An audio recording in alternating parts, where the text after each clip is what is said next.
Historias, relatos de terror, fantasmas, aparecidos, espectros, fenómenos poltergeist, almas en pena, viudas errantes, entes invisibles, aquellos sucesos recogidos en un cuento, una célebre novela de las mentes maestras, leyendas urbanas o incluso una realidad que aún nos negamos a entender y aceptar. Con ustedes, terror macabrísimo. Terror macabrísimo. ¿Qué tal, mis queridos amigos y amigas? Bienvenidos a una emisión más de Terror Macabrísimo.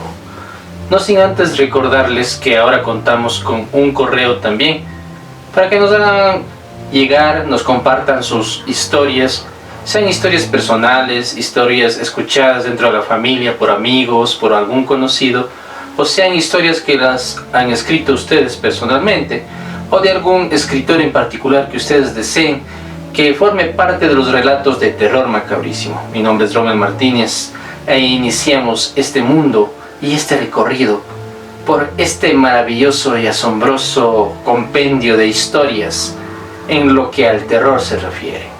En esta ocasión les voy a traer un personaje que no es ajeno para nada a ninguno de nosotros: el vampirismo. Pero en esta ocasión una mujer vampiro, a cargo de la muy talentosa mano de Ita Hoffmann, este escritor y compositor que nació en lo que ahora es Rusia, pero en aquel tiempo era Alemania.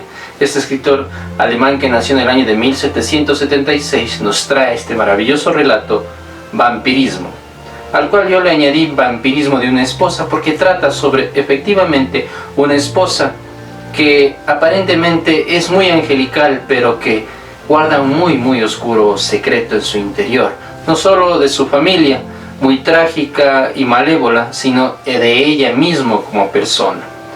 En esta ocasión les voy a hablar un poco del vampirismo. ¿Por qué nos atrae tanto el vampirismo? ¿Por qué ese apego a este personaje que, pese a que ya van varios siglos, van muchísimos años, decenas de años, se niega a morir?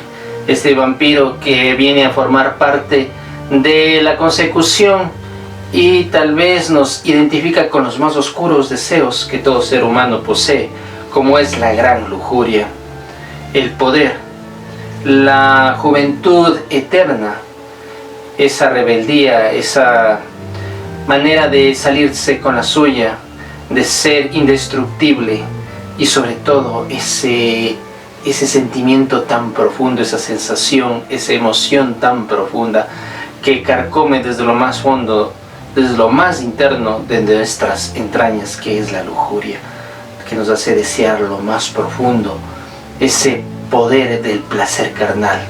Lo traemos aquí con el vampiro, esa parte interna y oscura que todos la guardamos por compostura, pero que realmente está sujeta en todos nosotros y muchas veces aflora de la manera más inesperada: el vampiro.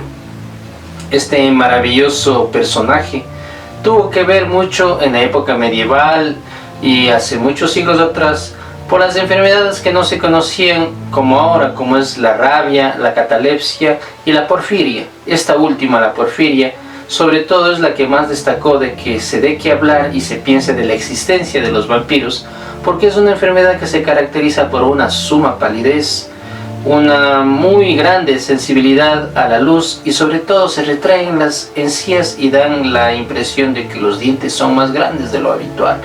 Entonces muchos cadáveres se encontraron así por los muy grandes robos que se daban en los cementerios con estas características, e incluso se les clavó una estaca pensando que eran vampiros. De ahí comenzaron a nacer muchas de estas leyendas. Sin embargo, muchos aseguran que realmente sí existieron estos seres, como Vlad Drácula, el empalador, que se conoce en Rumanía. Pero sin embargo hay muchos casos más aislados en el mundo, no tan populares, pero que realmente aseguran que hubo la existencia de estos terribles seres indestructibles e inmortales. Incluso muchos aseguran que están existiendo hasta estos tiempos mezclados entre nosotros. El primer escritor que le vino a traer prácticamente a la vida y hacerlo muy popular a este personaje fue John William Polidori en el año de 1815 con El vampiro. Pero quien luego le dio a relucir aún más a este personaje fue Bram Stoker, este escritor irlandés, con Drácula. Este libro, que incluso esta novela se ha llevado al cine algunas veces y es una de las historias más destacadas en cuanto al vampirismo se refiere. No les comento más y pasemos a escuchar esta increíble historia de vampirismo aquí en Terror Macabrísimo. Y por favor, continúense suscribiendo. Muchas gracias por esos comentarios, por esas sugerencias, por seguirse suscribiendo y por estar pendientes de este maravilloso mundo del terror. A todos los que somos grandes adeptos a estos misteriosos relatos aquí en Terror Macabrísimo, les invito a seguirse suscribiendo y muchas gracias por todo, por todas esas maneras de apoyarnos. Estaremos aquí siempre subiendo nuevos videos sobre los relatos del mundo paranormal. Empezamos con Terror Macabrísimo. El conde Hipólito había regresado de sus largos viajes para hacerse cargo de la rica herencia de su padre. El palacio estaba situado en una de las regiones más bellas y agradables del país, y las rentas que le proporcionaban sus posesiones bastaban para el costoso embellecimiento del mismo. Todo lo que el conde había visto a lo largo de sus viajes, lo más bello, atractivo y suntuoso, quería verlo de nuevo, levantarse ante sus ojos. Cortesanos y artistas se reunían en torno a él y acudían a su llamada, de modo que pronto comenzaron las obras del palacio y el diseño de un amplio parque de gran estilo, en el que se hallarían incluidas iglesia, cementerio y parroquia, formando parte del artístico jardín. El conde dirigía todos los trabajos, pues tenía conocimientos suficientes para ello. Se entregó en cuerpo y alma a estas ocupaciones, de modo que transcurrió un año sin que se le ocurriese, según le aconsejó su anciano tío, dejarse ver a los ojos de las jóvenes, para escoger como esposa a la más bella, a la mejor y a la más noble. Una mañana que se encontraba sentado ante la mesa de dibujo, proyectando un nuevo edificio, se hizo anunciar una vieja baronesa, lejana pariente de su padre. Hipólito recordó el nombre de la baronesa y que su padre sentía una indignación intensa contra esta mujer, e incluso hablaba de ella con repugnancia, y a todas cuantas personas trataban de acercarse a ella, le aconsejaba que se alejasen, aunque sin explicar jamás los motivos del peligro. Cuando se le preguntaba al conde, solía decir que había ciertas cosas sobre las que más valía callar que hablar, con más razón cuanto que en la residencia corrían turbios rumores de un extraño e insólito proceso criminal en el que estaba implicada la baronesa, que, separada de su marido y expulsada de su alejado lugar de residencia, solo gracias a la intervención del príncipe se veía libre de encarcelamiento. Muy molesto se sintió Hipólito por la proximidad de una persona a la que su padre aborrecía, aunque los motivos le fuesen desconocidos. La ley de la hospitalidad, que era privativa de toda esta región, le obligaba a recibir la desagradable visita. Jamás una persona había causado al conde una impresión tan antipática en su apariencia, aunque en realidad no fuese odiosa, como la baronesa. Al entrar traspasó al conde con una mirada de fuego. Luego entornó los párpados y se disculpó de su visita, casi con expresión humilde. Se quejó de que el padre del conde, poseído por extraños prejuicios a los que le habían inducido sus enemigos, la había odiado hasta la muerte, de modo que, aunque languidecía en la mayor pobreza y se avergonzaba de su estado, nunca había recibido la menor ayuda. Al fin, como inesperadamente se hubiera visto en posesión de una pequeña suma de dinero, le había sido posible abandonar su residencia y huir hacia un pueblo muy alejado de aquella región. Antes de emprender el viaje no había podido resistir el impulso de conocer al hijo del hombre que le había profesado un odio tan injusto e irreconciliable, aunque a su pesar le reverenciase. Fue el conmovedor tono de verdad con que habló la baronesa lo que emocionó al conde, que lejos de mirar el desagradable semblante de la vieja, hallábase absorta su mirada en la contemplación de la adorable, maravillosa y encantadora criatura que la acompañaba. Calló ésta y el conde pareció no darse cuenta, permanecía abstraído. La baronesa pidió que la disculpase, pues al entrar se sintió desconcertada y se le olvidó presentar a su hija, Aurelia. Solo al oír esto recuperó el conde la palabra y juró enrojeciendo totalmente, lo que sumió en la mayor confusión a la adorable joven, que le concediesen enderezar lo que su padre había ejecutado por error, y le suplicó que, conducidas por su propia mano, entrasen en el palacio. Para confirmar estas palabras, tomó la mano de la baronesa, pero la respiración y el habla se le cortaron, al tiempo que un frío enorme le recorría el cuerpo. Sintió que su mano era apresada por unos dedos rígidos, helados como la muerte, y pareció como si la enorme y huesuda figura de la baronesa, que le contemplaba con ojos sin visión, estuviese envuelta en la espantosa vestimenta de un cadáver. «¡Oh, Dios mío! ¡Qué desgracia está sucediendo en este momento!», gritó Aurelia, y empezó a gemir con una voz tan quejumbrosa que su pobre madre fue presa de un ataque convulsivo, de cuyo estado, como de costumbre, solía salir unos instantes después, sin necesidad de valerse de ningún medio. Con gran trabajo se desprendió el conde de la baronesa, y como tomase la mano de Aurelia y depositase en ella un ardiente beso, sintió que el dulce deleite del amor y el fuego de la vida retornaban a invadir su ser. Próximo a la edad madura, sintió el conde por primera vez todo el poder de la pasión, de tal modo que le resultó muy difícil esconder sus sentimientos, y como Aurelia le manifestase su agrado de manera ingenua, se encendió en él la esperanza. Apenas pasaron unos cuantos minutos cuando la baronesa despertó de su desmayo, ignorante de lo que había sucedido, y aseguró al conde que estimaba la invitación de permanecer algún tiempo en el palacio, y que olvidaba para siempre todo el mal que su padre le había causado. Así fue como repentinamente cambió el hogar del conde, hasta el punto que llegó a pensar que, por un especial favor, el destino le había llevado hasta allí a la persona más ardientemente adorada de todo el universo, para concederle la mayor felicidad de que puede gozar un ser humano. La conducta de la baronesa fue idéntica, permaneció silenciosa, seria, incluso reservada, y mostró siempre que había ocasión favorable un dulce talante y hasta una inocente alegría en el fondo de su corazón. El conde, que ya se había habituado al extraño semblante cadavérico y a su figura fantasmal, atribuyó todo esto a su enfermedad, así como la tendencia a una intensa exaltación de la que daba muestras, según le había dicho su gente, durante los paseos nocturnos que efectuaba por el parque en dirección al cementerio. El conde se avergonzó de que los prejuicios de su padre le hubiesen prevenido tanto contra ella, y trató de vencer el sentimiento que le sobrecogía, siguiendo los consejos de su buen tío, que le indicaba librarse de una relación que tarde o temprano le perjudicaría. Convencido del intenso amor de Aurelia, pidió su mano, y figuraos con qué alegría la baronesa aceptó, viéndose transportada de la mayor indigencia al seno de la felicidad. La palidez y aquel aspecto que denotaba un interior extremadamente desasosegado fueron desapareciendo del semblante de Aurelia. La felicidad del amor resplandecía en su mirada y daba a sus mejillas un tono rosado. La mañana del día que se iba a celebrar la boda, un acontecimiento sobrecogedor vino a contrariar los deseos del conde. Encontraron a la baronesa inerte en el parque, caída en el suelo, con el rostro en tierra, no lejos del camposanto, y la transportaron al palacio, precisamente cuando el conde se levantaba, dominado por el sentimiento de su felicidad inminente.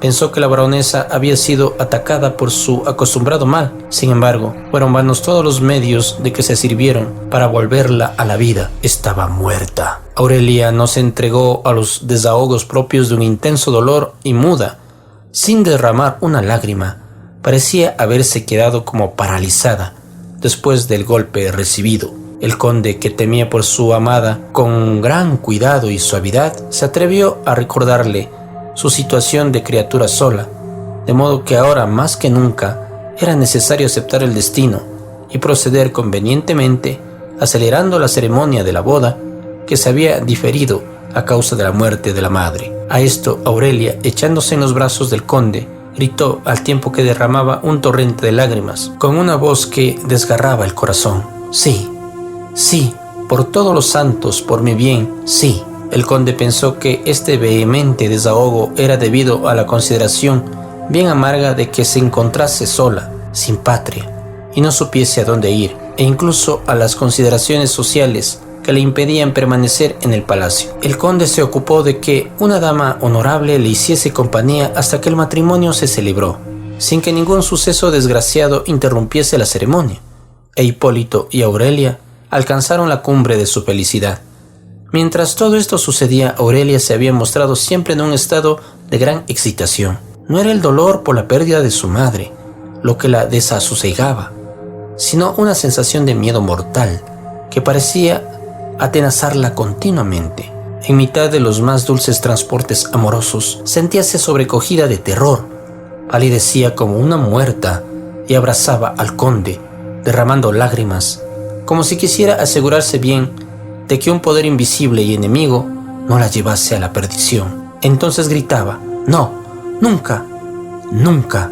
Una vez que se encontró casada, pareció que el estado de excitación cesaba y que se veía libre del miedo que la sobrecogía. Esto no impidió que el conde adivinase que algún secreto fatídico se escondía en el seno de Aurelia, pero ciertamente le pareció inoportuno preguntarle acerca de ello, en tanto que persistiese la excitación y ella misma se mantuviese callada, hasta que un día se atrevió a insinuarle la pregunta de cuál era la causa de su desasosiego. Entonces Aurelia afirmó que suponía un inmenso bien para ella desahogar por entero su corazón en su amado esposo. No poco se sorprendió el conde cuando se enteró de que únicamente la fatal conducta de la madre era el motivo de malestar de Aurelia. «¿Hay algo más espantoso?», gritó ella, «que odiar a la propia madre y tener que aborrecerla».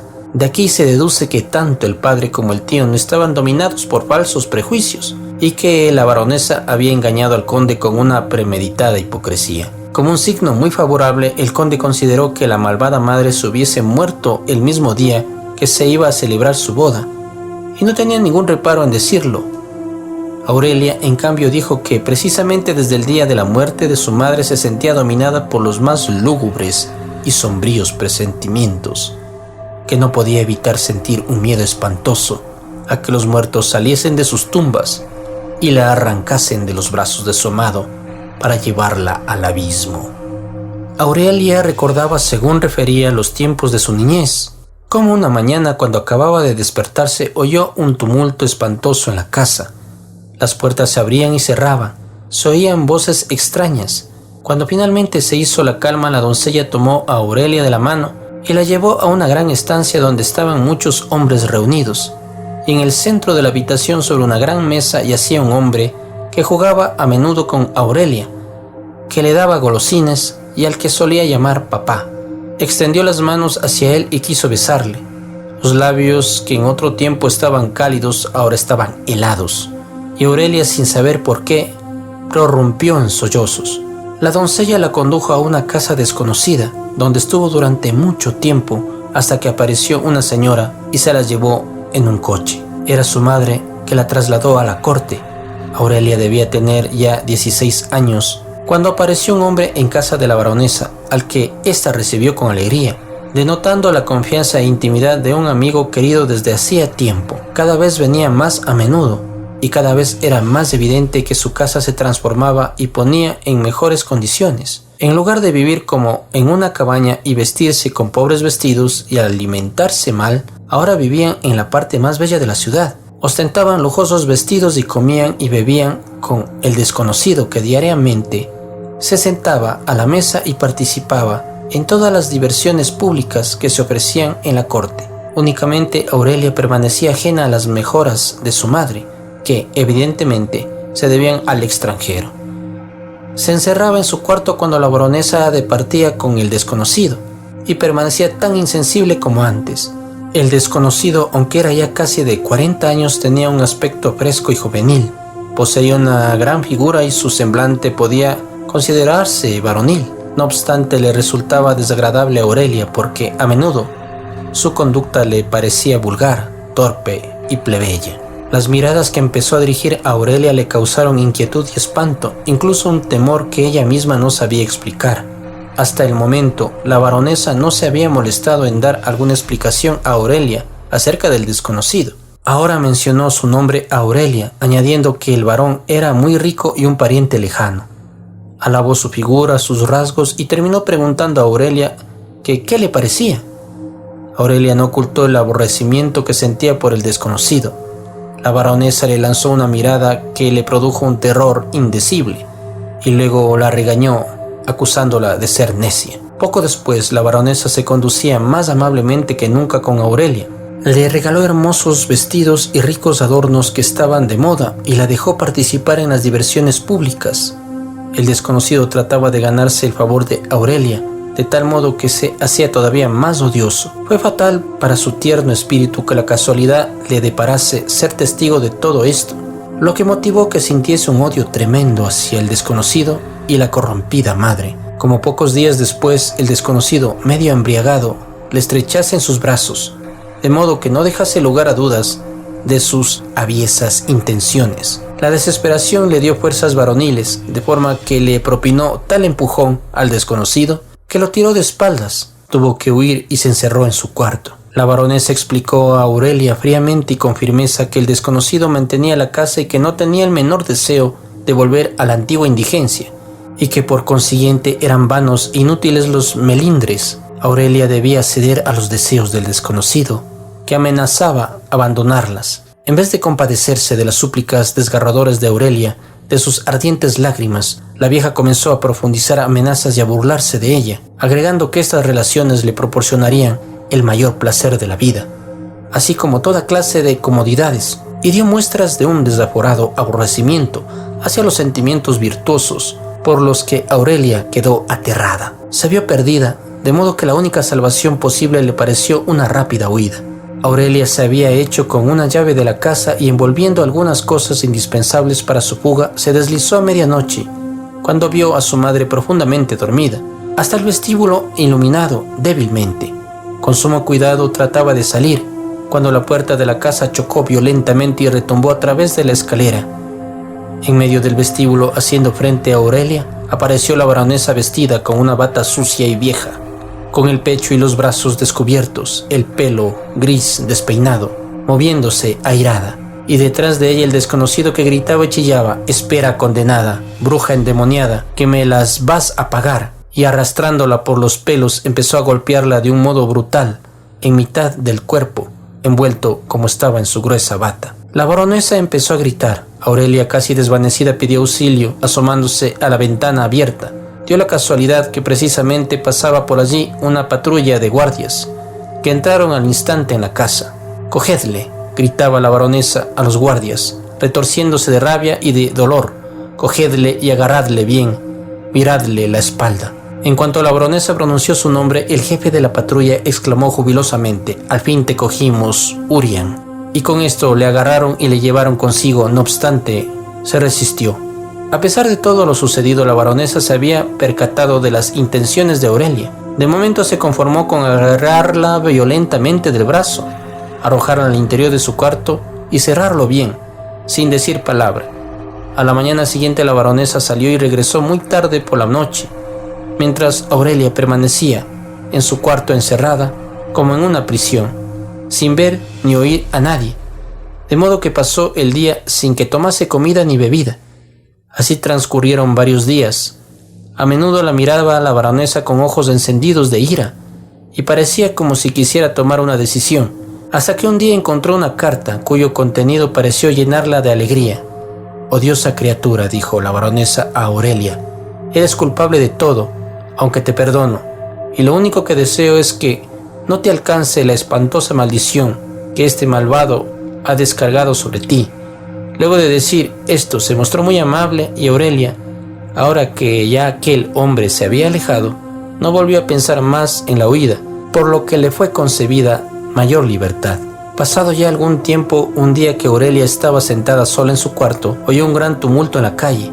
La doncella salió y volvió diciendo que era el hijo del verdugo, que iba detenido, después de ser marcado por robo y asesinato, y que al ser conducido a la cárcel, se había escapado de entre las manos de los guardianes. Aurelia vaciló, asomándose a la ventana, dominada por tenebrosos presentimientos. No se había engañado. Era el desconocido que, rodeado de numerosos guardianes, iba subido en una carreta.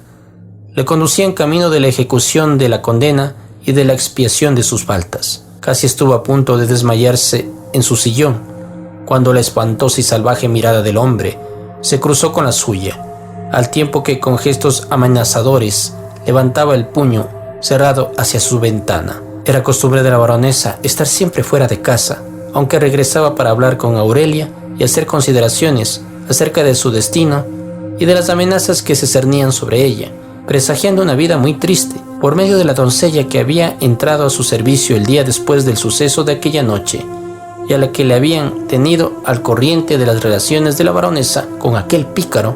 Se enteró Aurelia de que todos los de la casa compadecían a la baronesa por haber sido engañada tan vilmente por un delincuente tan despreciable. Bien sabía Aurelia que la cosa era de otro modo y le parecía imposible que los guardias que poco antes habían detenido a este hombre en casa de la baronesa no supieran de sobra la buena amistad de la baronesa con el hijo del verdugo, ya que al apresarle la baronesa había proferido su nombre y había hecho alusión a la marca de su espalda, que era la señal de su crimen. De aquí que incluso la misma doncella a veces expresase con ambigüedad lo que se decía por todas partes y que insinuase que los jueces estaban haciendo averiguaciones de forma que hasta la honorable baronesa estuviese a punto de sufrir arresto debido a las extrañas declaraciones del malvado hijo del verdugo. De nuevo se dio cuenta la pobre Aurelia de la situación tan lamentable en que se hallaba su madre y no comprendió cómo podría después de aquel horroroso acontecimiento permanecer un instante más en la residencia. Finalmente se vio obligada a abandonar el lugar, donde se sentía rodeada de un justificado desprecio, y a dirigirse a una región alejada de allí. El viaje la condujo al palacio del conde, donde sucedió lo que ya hemos referido. Aurelia se sintió extremadamente feliz, libre de las tremendas preocupaciones que tenía, pero he aquí que quedó aterrada cuando, al expresarle su madre el favor divino que le concedía este sentimiento de bienaventuranza, esta, echando llamas por los ojos, gritó con voz destemplada: «Tú eres la causa de mi desgracia, desventurada criatura, pero ya verás, toda tu soñada felicidad será destruida por el espíritu vengador cuando me sobrecoja la muerte. En medio de las convulsiones que me costó tu nacimiento». Y aquí se detuvo Aurelia. Se apoyó en el pecho del conde y le suplicó que le permitiese callar lo que la baronesa había proferido en su furor demencial. Hallábase destrozada, pues creía firmemente que se cumplirían las amenazas de los malos espíritus que poseían a su madre. El conde consoló a su esposa lo mejor que pudo.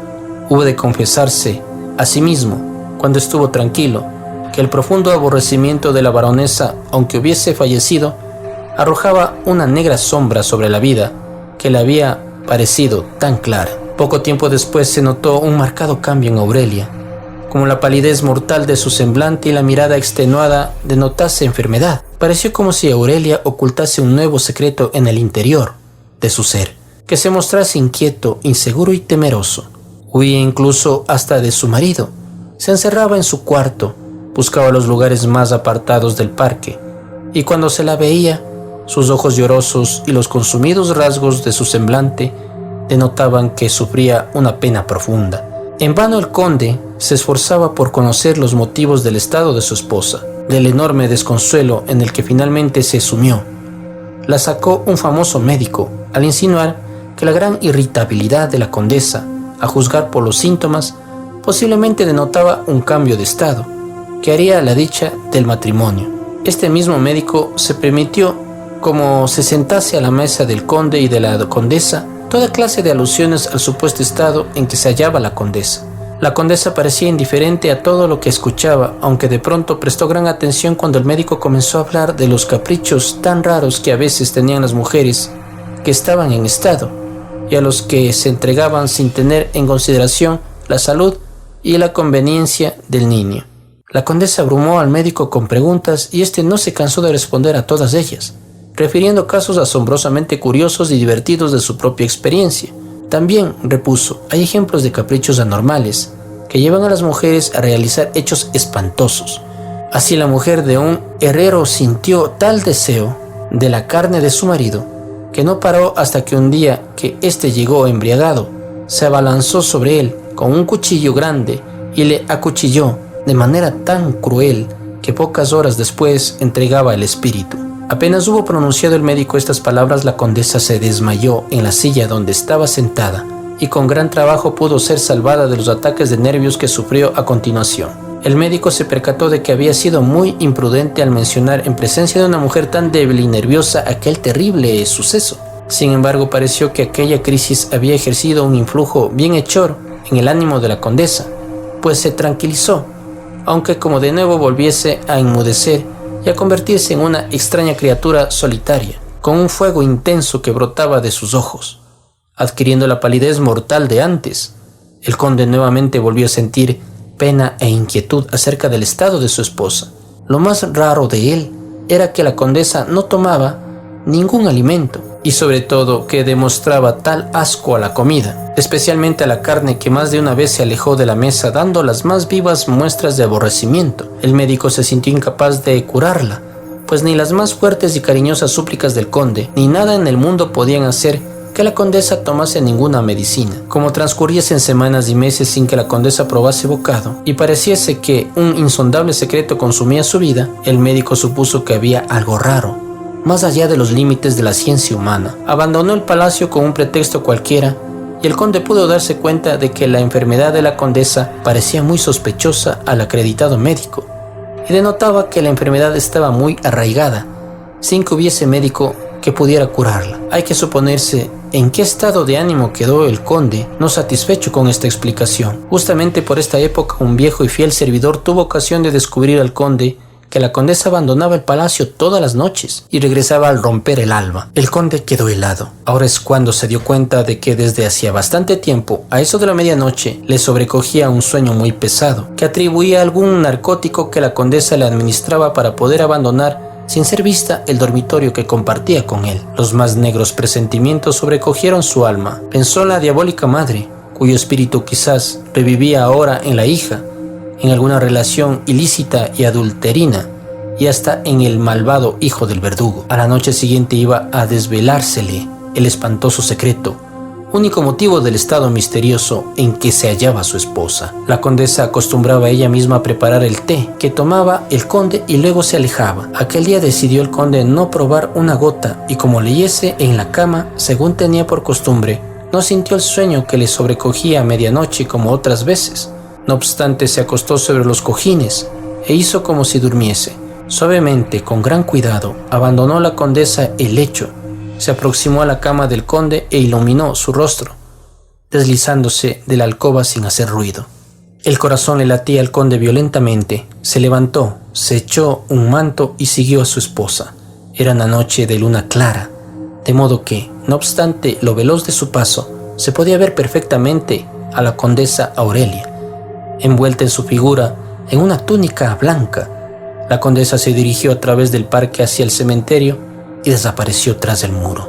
Rápidamente corrió el conde tras ella, atravesó la puerta del muro del cementerio, que halló abierta. Al resplandor clarísimo de la luna vio un círculo de espantosas figuras fantasmales, viejas mujeres semidesnudas con el cabello desmelenado. Se hallaban arrodilladas en el suelo y se inclinaban sobre el cadáver de un hombre que devoraban con voracidad de lobo. Aurelia estaba entre ellas. Impelido por un horror salvaje, el conde salió corriendo irreflexivamente, como preso de un espanto mortal por el pavor del infierno, y cruzó los senderos del parque hasta que, bañado en sudor, al amanecer se encontró ante la puerta del palacio. Instintivamente, sin meditar lo que hacía, subió corriendo las escaleras y atravesó las habitaciones hasta llegar a la alcoba. La condesa yacía, al parecer, entregada a un dulce y tranquilo sueño.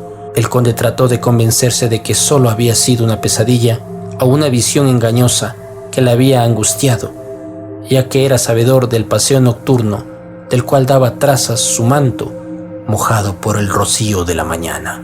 Sin esperar a que la condesa despertase, se vistió y montó en su caballo. La carrera que dio a lo largo de aquella hermosa mañana a través de los arbustos aromáticos, de los que parecía saludarle el alegre canto de los pájaros que despertaban el día, disipó las terribles imágenes nocturnas. Consolado y sereno, regresó al palacio. Como ambos, el conde y la condesa, se sentasen solos a la mesa, y como de costumbre, ésta tratase de salir de la estancia a la vista de la carne guisada, dando muestras del mayor asco, se le hizo evidente al conde, en toda su crudeza, la verdad de lo que había contemplado la noche anterior. Poseído del mayor furor, se levantó de un salto y gritó con voz terrible: «Maldito aborto del infierno, ya sé por qué aborreces el alimento de los hombres. Te cebas en las tumbas, mujer diabólica». Apenas había proferido estas palabras, la condesa, dando alaridos, se abalanzó sobre él con la furia de una hiena y le mordió en el pecho. El conde dio un empujón a la rabiosa mujer y la tiró al suelo, donde entregó su espíritu en medio de las convulsiones más espantosas. El conde, desde aquel día, enloqueció. Historias de Ultratumba.